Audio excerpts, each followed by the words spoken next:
నమస్కార్ గురుజీ, మాకు నోములు ఉన్నాయి. నెక్స్ట్ మార్నింగ్ మా వాళ్ళు పూజ కంప్లీట్ అవ్వగానే నాన్ వెజ్ వండుతున్నారు. నాకు ఏమో కార్తీక మాసం ఉంది, నాకు కుకింగ్ చేద్దాం నచ్చదు.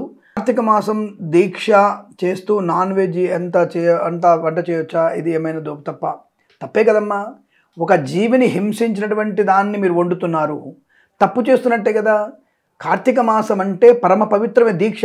మీరు వేసుకున్నటువంటి 48 రోజు 41 దీక్షలు కాదండి, ఆ జన్మాంతము కార్తీక మాస దీక్షలు ఉంటాయి.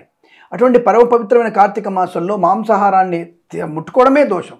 వండడము, ముట్టుకోవడము, తినడం ఇవన్నీ దోషమే, పనికిరాదు. అది దోషమే.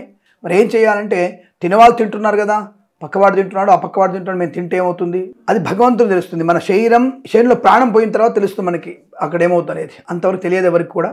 శుభమస్తు, మీకు మంచి జరగాలని కోరుకుంటూ వెంటనే మీరు మన ఆస్ట్రో సిండికేట్ ఛానల్ని సబ్స్క్రైబ్ చేసుకుంటారని కోరుకుంటూ నమస్కారం.